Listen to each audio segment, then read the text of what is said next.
Hey everybody, welcome to the first edition of Our 2 Cents on Your Dollars. I'm James Enriquez, this is Leonardo Chang, Alexis Villarreal, and James Credo.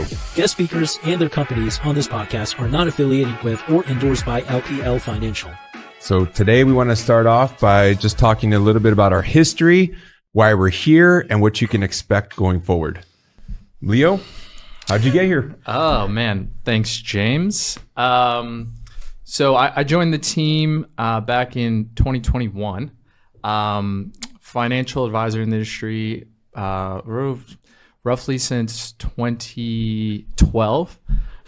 Started in the K through 12 retirement market in Florida. So Florida guy, one of the imports here, and started doing 403B retirement sales with teachers and administrators.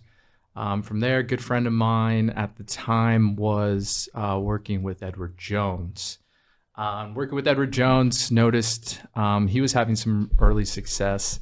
I was trying to figure out what dollar menu item I could purchase at the time. So I was living in Florida at the time. My wife, being here from South Texas, from Edinburgh, was there with me, and we decided to make a change, come back to Edinburgh. This was 2014, and that point in time I started with Edward Jones. Not too long after that, I met this guy and this guy, both being huge pieces and influences in my career in the financial planning industry. James being a mentor and a field trainer and a coach. That was a big part of the process, and eventually what helped me and led me to this team as a whole. So worked with Jones from 2014 to 2021. COVID year 2020 was a really big year for me. I had decided to go back to school, wanted to try and achieve my master's in financial planning, which then helped lead me to taking my CFP certification. And in that endeavor, really became more familiarized with the financial planning aspect of what we do. Up until then, doing a lot of advising, but not doing, more of the holistic planning that we as a team and as a group do now. And so really becoming a lot more familiarized, a lot more competent in that space, and began to understand and realize that a lot of the stuff I was doing was behind the eight ball when it came to industry standards. And so with a lot of influence and a lot of mentorship, especially from these guys in the room, came to realization that a change was inevitable. And it was crazy because it was COVID. That was COVID year. My wife was pregnant with our third child. Actually, she just had gotten pregnant with Maya at that time. And so it was a huge financial decision. Just a huge decision as a whole to make that change. But we took the risk, went from Jones, joined Strategic summer of 2021. And have been with the team since, and don't regret any decisions whatsoever from that point, except having my office next to Alexis. That's the only thing. And thanks, Leo. Yeah. I'd like to back up a bit. So we're all financial planners. The name of our firm is Strategic Insights Financial Planning Group. We're in McAllen, Texas. We work with clients from just getting started in investing all the way to been retired for 20, 30 years. We like to say our sweet spot is small business owners because we have a tax niche, a tax planning niche. So we find that's where we can provide a lot of value. As I mentioned, we're all financial planners. Our practice was started by Arthur Hughes in 1986. We've all joined this practice at different times. We all got started somewhere different. And when we got started, we all probably had different investment philosophies or just philosophies, approaches towards a business.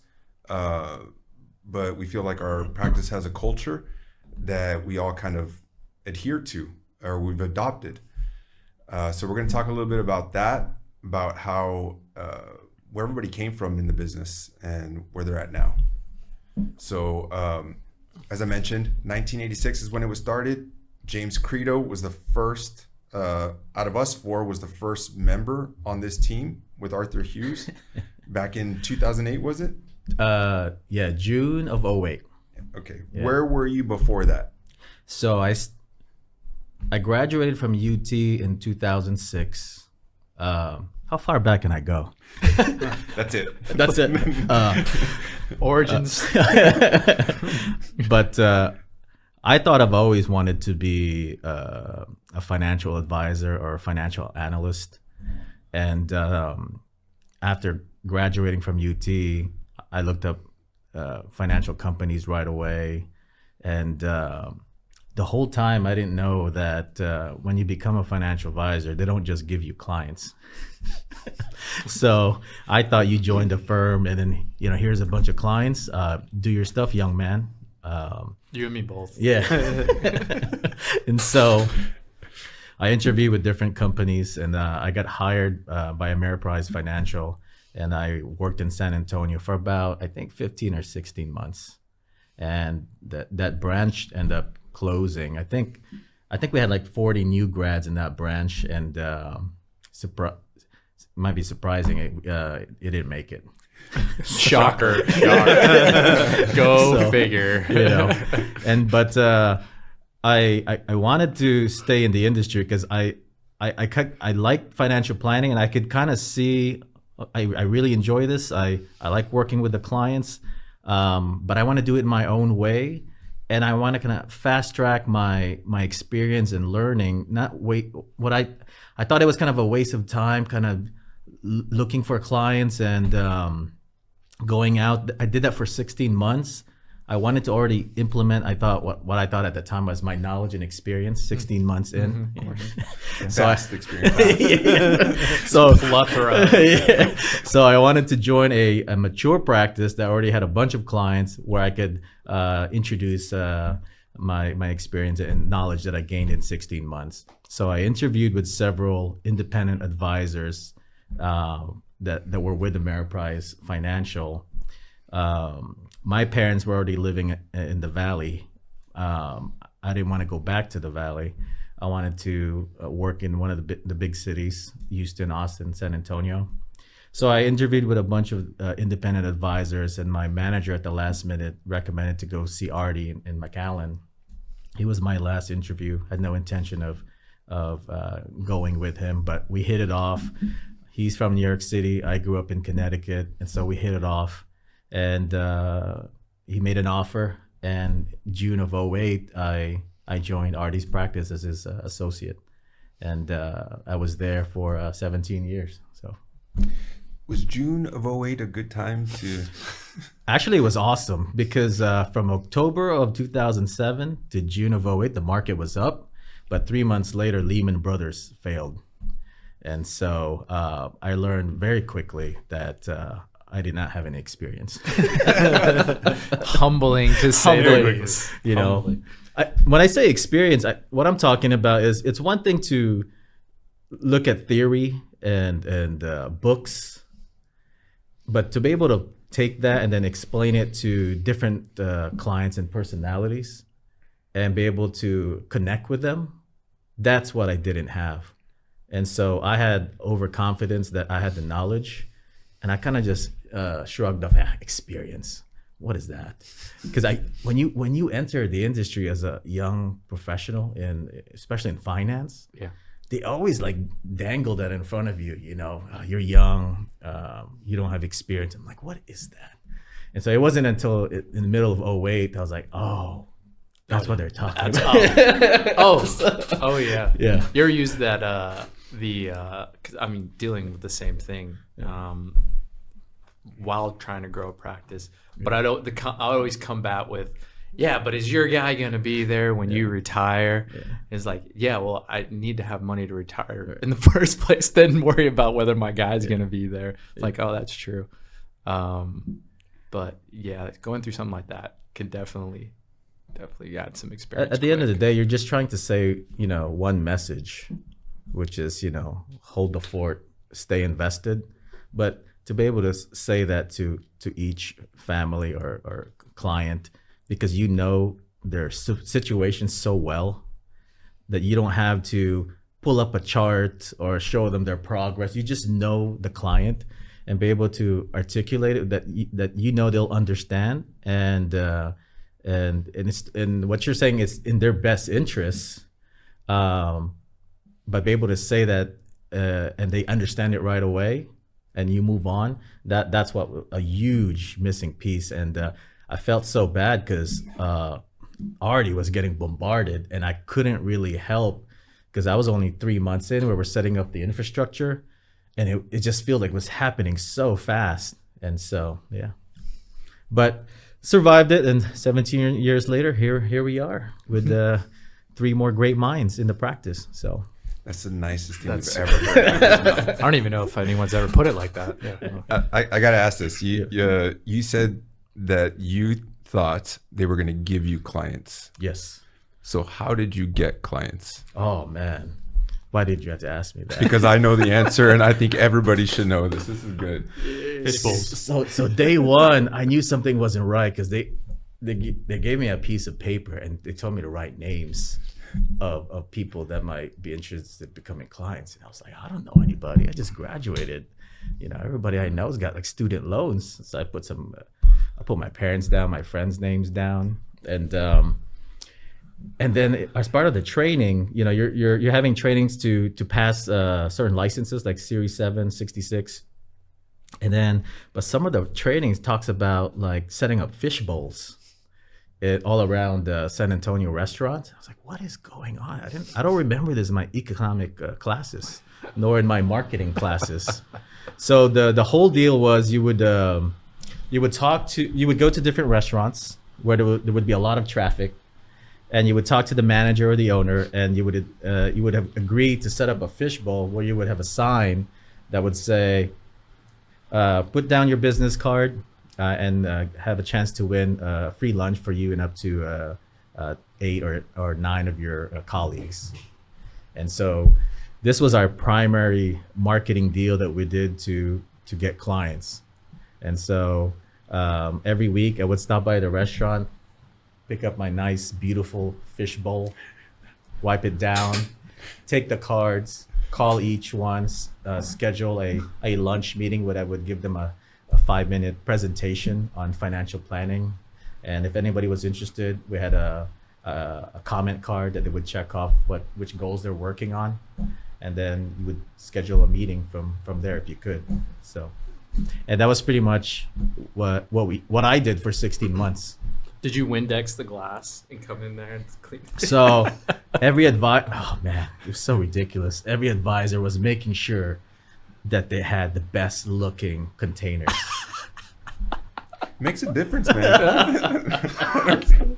Yeah. So if I see a nice bowl, I'm dropping my card. yeah, it got so ridiculous that unfortunately we were young and we didn't know what we're doing. So we all had certain metrics you had to maintain to stay on, and a lot of us weren't able to maintain it. So they would let them go, and I've never seen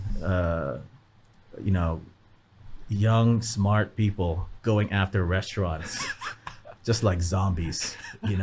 Hey, so and so just left. Didn't make it. Who's getting their restaurants? Who's getting that TGI Fridays? Who's got the TGI Fridays out on 18? I remember putting someone else's information in those. I thought it was funny. And I'm sitting there, man, I don't remember these in my economics and business classes. But here we are. There you go. So, It's funny. You talk about experience. We all had a mentor yeah. that would say experience is measured in phone calls. Yeah.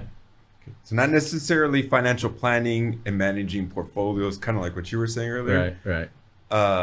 Experience and how many people you talk to. Yeah. So what was your experience like trying to get clients where you started and where you are now? Well, that mentor would tell us you got to get like what, a million phone calls or something high. There's 10,000. 10,000. You know where you got that from, right? The Malcolm Gladwell. There you go. Malcolm, Yeah. So interesting he brought up the '08 thing, because I think I'd graduated from college and I was looking to try to get in the industry. And I remember applying everywhere and they had looked at me and they said no. And I thank God they said no, because I don't think I would have made it without a book that just gets handed to you, right? Because that's not how it works. And so I went into teaching, and in the process of teaching, I started selling life insurance. And then that is where I guess I got introduced to financial planning, because it was like they tried to make it seem like this life insurance solved everything. It fixed all the problems. And then I started talking to people and they're like, well, no, I have a Roth. And I was like, what's a Roth? I have a 403B. I was like, oh, they offer that because I'm a teacher. I was like, they offer me that. I have a TRS. They started talking all these different things, and they really didn't care about the life insurance as much. They were more interested in other things. And so I started going deeper, started digging some more. And I happened to ask this other guy that had started at Edward Jones. He happens to be in the room. And so me and James went over these financial or these life insurance policies. And I was like, this doesn't look right. So I never sold another one after that. And I think after that, I applied for Edward Jones like in 2011. I started with Edward Jones, and they would have this thing where you would just not go to restaurants, but we'd go to houses. And we'd go in our suits, and we'd be dressed in nice suits, nice shoes, and we'd go door to door and knock on each door and asking for them to do business. And for the most part, most of them were like, "Get off my door." But every now and then, you'd find someone that would engage with you, and we'd do the same thing: ask them which of these financial goals or plans, and not really knowing what you were asking and doing, but it started that process, and that we did that for. I think like 15 months, 18 months. It seemed like forever. Wore out a lot of shoes, messed up a lot of suits, and got some really good clients out of it. Not a lot, but I got some really good clients. And as we started going through that, started selling things and not really understanding what you were selling. You're just kind of selling things just to kind of stay in the business, knowing that you're not really hurting people by some of the investments you are giving them, but not really understanding it all, right? Just kind of, hey, you need that. Not really an understanding how it all works together. Going through the motions. Just kind of going through the motions of it. And luckily, we've always kind of been team oriented, even though at Edward Jones, you're kind of on your own. We always still kind of collaborated, especially us three when we were at Edward Jones. And at some point, James left. And when he left, he joined James Credo.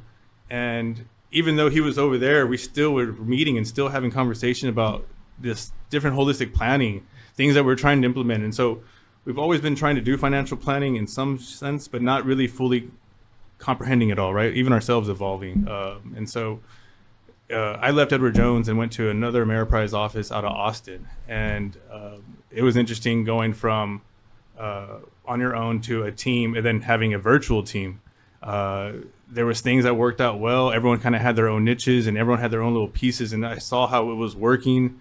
We had offices all over the United States. It was a big operation. Problem was you kind of sometimes get lost. And me being in the smaller office kind of got lost. And luckily, through the collaboration we just kept having, I was able to join this team back in 2021 or 2020, right in the middle of the pandemic. It was kind of crazy because as we switched over, some of the things that James was talking about, just from the practice standpoint of the operations, there were so many things that were going on that are different from each office to office. And when I got to this team, I've always known how to place investments and know what to do, but to actually how to even do it was a learning curve for me. So in the middle of pandemic in my house, I'm sitting there placing trades for people, and I thought that was quite a crazy thing to experience with everybody in this room because I don't think we'll ever forget that time. And so I remember like waking up in the middle of the night with Jones, repeating those like catchphrases and those selling points that we were doing door to door, doing it, 200 times a day for months at a time, and just waking up in sweat, like repeating those open-ended question type of ping pong statements and stuff. But awesome experience. Oh, great that experience. Was always. Yeah. Okay. So you said 17 years? Yeah. So you said 2011? So what's that? 13 years. Yeah. You 2012. 2012. So 12 years. Yep. Okay, I'm right around the same way, or same time. What's it like now? What you mentioned you didn't have experience at the beginning, right? So now that you've had all this time, how has it changed your approach, everything? Yeah, when I first started, that whole experience thing really bothered me because at that time, as a millennial, Google, Facebook, Yahoo were getting created by millennials. So I couldn't understand why in technology, if you're young, you're awesome, you're changing the world, you're introducing new things that's gonna make things efficient. But if you're a young guy in finance, you don't know what you're talking about. You need experience. And I couldn't understand that. Why because in my mind, creating those kind of companies is way harder than finance. And then, so you're getting this like, young people are awesome. Look at all these things they're building. It's going to be here to last. But yet when it comes to finance, sorry, young man, you don't know what you're doing. And so that was always in the back of my mind. It was my rebellious nature trying to go against it. So whenever I had a client or a prospect in front of me, I was so eager to show the knowledge. So I would always have spreadsheets ready, a full-blown presentation just to show, hey man, I'm the guy you want. I know I'm young. I know I just graduated, but look at all my knowledge. And Look at this Morningstar report. and so I was always trying to merge having a nice presentation and then what I thought in my mind was an awesome client experience. And then working with you guys over the years and Arthur Hughes, that merged to slowly. The clients have hired us. They trust us. They need an answer quick. And to me, that is now the better experience. So back then I was still trying to prove myself and my knowledge. Now it's more of, they have a question, I'm ready to give the answer. If you need foolproof evidence, show my work, it's ready. But I like where we are now, where we can just give advice real quick and it's proactive. Yeah. And so it's not perfect, but I feel like we've been moving in that direction for several years now. So We got to do this more often. Yeah. I've never heard him talk so nicely about us. It's very flattering. the mic is Someone on. should record this. Oh, yeah, wait, it is being recorded. Yeah. I know what you mean about the whole experience thing because when I got started in 2010, before that I was the managing partner of a pizza place, and I just thought, well, is this really what I want to be doing for the rest of my life? Yeah. So I did what any smart person would do. I Googled best companies to work for, and that's how I found my first firm. Didn't know anything about becoming a financial advisor. I'll never forget that first ever rollover. It was 6 months after I was delivering pizzas, and I thought, oh my goodness, how am I going to put this portfolio together with this man's entire life savings? So I went there on an early Saturday morning, spent hours. Happened to call up a mentor, and he says, oh, you can just press that button and it'll just build an entire portfolio for you. Wait, what? But for me, I don't know, took a couple lessons from that. One, technology nowadays and software and information, it's as we say, investing's kind of the easy part now, right? Yeah. That was one takeaway. The other takeaway was I need to do something to gain more experience and gain more knowledge. Yeah. So I got a designation later that year because that firm had an awesome tuition reimbursement Wait, program. you got a designation that first year? Yeah. Look at that. That's where they started piling up from. Well, yes. Some of us are late to the game. So it was about getting to that next production level so I can get a better designation, and it just kept going from there. Yeah. And when I first got all that stuff, I did exactly what you said. Hey, look at all these cool spreadsheets. See, on page 67 right here, it says you should contribute to a Roth IRA. Right. But we can't get there. We need to review the first 66 pages Before first. you do that, let's look at all this other Yeah, stuff. here's a rationale. Yeah. So, has that changed for you guys? Like, did y'all have the same experience we did, or? Yeah, significantly. And I think over time too, you just the level of confidence that we've built with what we've done and what we've gone through. I mean, you look over the last decade and the different economic changes we've endured, the different geopolitical things we've endured, the different, domestic political changes we've gone through as well too, and how that's affected, investor mindsets, how that's affected, markets as a whole, and then also the influx. 2020 was such a huge year because we had such a large influx of new investors that came into the market at that time, right? With Robinhood and a couple of these other, investing applications that allowed people to do things right at the tip of their fingers and get involved, and then also see their money fluctuate and change. But what it did, it brought a lot of new investors into the markets, and a lot of those new investors were Gen Y, and some Gen Zs, and so their thoughts and philosophies and ideas and concepts are completely different than some of the baby boomers and some of the Gen X's that we've worked with, and so in all throughout the last decade, and the experience that we've gained, door knocking, being rejected, cold calling, being rejected, finally getting a good client, figuring out doing things the hard way, doing things the long way, realizing, man, there's such a cleaner, shorter, more efficient process. I feel like I just cut through like all the stuff now. And now it used to be, Right? it used to be, let me try to sell them with all this stuff, right? They were interviewing us, and now it's, as you evolve after you pass a couple of years, right, you get a chance to flip it a little bit, right? And you're interviewing them. Are they a good fit for us? Yeah. We a good fit for them.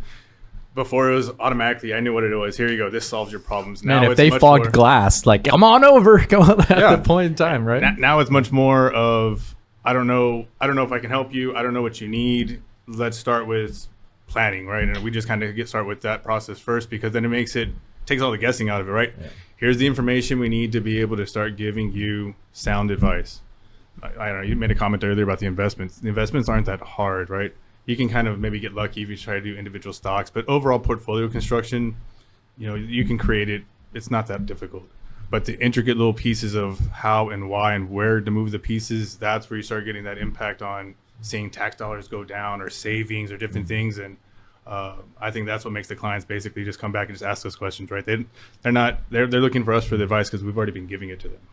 So, Yeah, I think for me too, it was, you learn the fundamentals, at least for me, in college on financial planning and just reading different material. But when you're young, you're also still trying to figure out, is there a better way than the fundamentals you just learn? Because for me, sometimes when you hear fundamentals and when you look and practice what it is, it looks and sounds boring.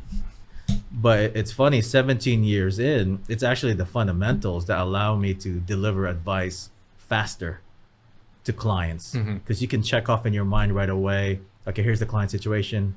Check. They're missing this from a fundamental perspective, and then you just take it from there. But I think for all of us, it was a lot of, you've learned this stuff, but you're also trying to figure out who you are as an advisor. And you're also, at least for me, I was also questioning some of the things I'm kind of rebellious. So I'm always questioning, why is it this way? And so I had to kind of figure it out. And but 17 years in, the basics and the fundamentals of financial planning, it still works and here to stay. So. Okay, so if I hear everyone right, we all kind of started off selling stuff. Yeah. And now we take a more holistic approach, financial planning. Right. Let's look at everything. Cash flow, taxes, insurance, estate planning, retirement planning, college planning, holistically. And that was a big change from an industry aspect as well too, I think. Right. Business structure. Yeah. Yeah. Well, I think the industry is saying the right things, but they don't really know what it means Yep. and how to deliver it. Yeah. Yeah. You know, I mean, we just created a new website, and we're trying our best to make sure it sounds like us. But just to be honest, it's kind of difficult. All the messaging in there just looks like any other financial firm's website. So it's very hard to differentiate between different firms and advisors, and we all kind of sound the same. But I feel like most firms, they don't really know how to deliver that to the client. Yeah. Do we? I mean, I'm biased, so Of course you are, but you're on. Yeah. You're honest assessment. oh, yeah. Secretly, I still want to go back to the old days. Where I am now is I want to deliver the advice fast and efficient to the client when they call, email, or text me.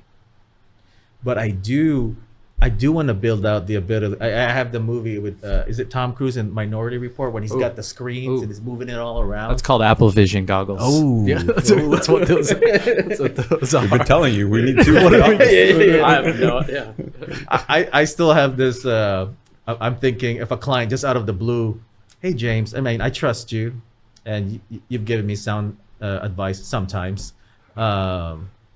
Can you show me the analysis? And I just picture myself, oh, no problem. I've been waiting for this, And so I feel like that's the missing piece of the practice. Having that nice presentation, but I don't want to spend too much time creating it because it's so inefficient. I had a client the other day. They did go see another advisor for their opinion. And he bought in an old school financial planning booklet with all the recommendations, and they didn't know what it was talking about. So it's my biggest problem with those things. It's got your nice charts, how you should invest, your situation, your net worth, your income, statistics on the markets, and nowhere does it say what to do. I think you were talking about that earlier about the Roth IRA. So I don't want to do that. But I do want something where it's, quick and efficient that you could show clients if we need to, Quick side note: did y'all notice that sample plan from that software we were looking at this morning? Yeah. Did you see how many pages that was? No. It's 15. Yeah. A lot easier to digest. The software we used to use was 120 pages. Yes. So E15 is a lot, I but would- compared to 120, And it used I to would all be gas out at printed. like page 35, so I don't even know how many. I don't. So many disclosures. That's with disclosures. Yeah. Yeah. Yeah. All legal stuff. No big deal. Yeah, those used to be over 100 pages, and you would go through all the main slides. But when you really think about it, you can boil it down to just one sheet, Or quick email. or a quick email. or text, or You know. text. So, contribute to WhatsApp. Yeah. Max out Roth. Yeah. right, right. That's 3 words. Yeah. I like where this is going because I'm seeing a bunch of other podcasts and topics to dive deeper. Yeah. Like do we make it more complicated than it really needs to be? All that good stuff. Yeah. It'd be cool to get feedback from clients as well too, as far Yeah. as things that they would be interested in listening to, topics and conversations that they're curious about. We'll have to figure out a way to do that too. Yeah, that's what I was hoping with this initial one, kind of a level setting, just open it up, like about what they can expect going forward. What we want feedback to know what y'all want to hear about. I don't know about y'all's vision, but my vision for this was, I was just telling a client earlier, there are so many conversations that I have with clients that I feel like everybody should hear about this, like all the rest of our clients, but it's so hard to get to everybody. Right. So I kind of want a central hub or area Yeah. where they can go listen to something like this or read something, our thoughts, the way we view it, the way we see the world, and they can implement or ask us about it. Yeah. what is y'all's vision for this? We know where we started. We know where we are today. Where do we see ourselves going? I think everyone here wants to help people, right? So, right, how do we help people with information? You know, information kept to ourselves doesn't help anybody. And I think we have experiences with different walks of life. It may not pertain to some, but it may pertain to others that are important. And I think having conversations and about different topics, I think will help basically solve problems without us figuring out who has the problem.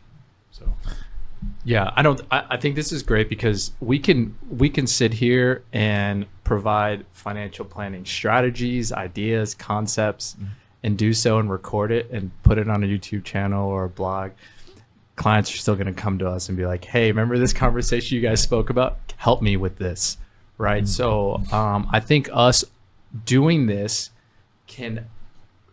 I think what it's going to do is going to open the eyes of some individuals who aren't thinking about certain things that they need to be thinking about. And that's why I also hope to have some client input in here. But I think a lot of the content will be, that's driven from us are going to be things that we want clients to be thinking about and understanding that, and they're not doing it right now.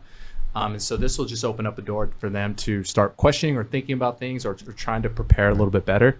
And also get to know us a little bit better. I also want to try to make this fun and interactive. We want to bring in some guests, do some things from a community aspect, bring in some other other matter experts as well too. So that's kind of what I'm thinking of. Yeah, I think strategic insights. I think where we are now, I think we can be that firm that really cuts through the noise. I think Leah was mentioning, there's so many avenues now where it's easy to invest money now. Just pick your company, whether it's Robinhood, E-Trade. There's so many, working with an advisor or not. But I feel like there's so much more information out there, but I feel like people are still confused on what to do. they still need help putting it together. Yeah, they still need help putting it together because there's way too much information now. And I feel like with so much information, there's less trust that's out there. And I think strategic where it's at now, I think it can take the risk and kind of peel back the layers a little bit and just talk to people honestly about the industry and products and techniques. And I think this is the place for people to go if they want honest feedback. And I think where we are now with our experience, we're okay saying, you know, we made mistakes here. I didn't know about that. And that's why having a cohesive team like this, it makes a big difference if you're running a financial planning practice. So Agree. You don't have all the best ideas? I thought I used to until y'all started getting more designations and started We can bringing get up. more compliments. Wow, is that 3 today? Let's get a tally board up here and just start notching them. I don't know. I think we got to end on a high note, don't we? I think so. I agree. Got to be the case. We really appreciate y'all tuning in. We look forward to growing this channel. We hope that you consider subscribing. Again, that's our 2 cents on your dollars. The opinions voiced in this podcast are for general information only and are not intended to provide specific advice or recommendations for any individual. To determine which strategies or investments may be suitable for you, consult the appropriate qualified professional prior to making a decision. There is no assurance that the techniques and strategies discussed are suitable for all investors or will yield positive outcomes. The purchase of certain securities may be required to affect some of the strategies. Investing involves risks, including possible loss of principal.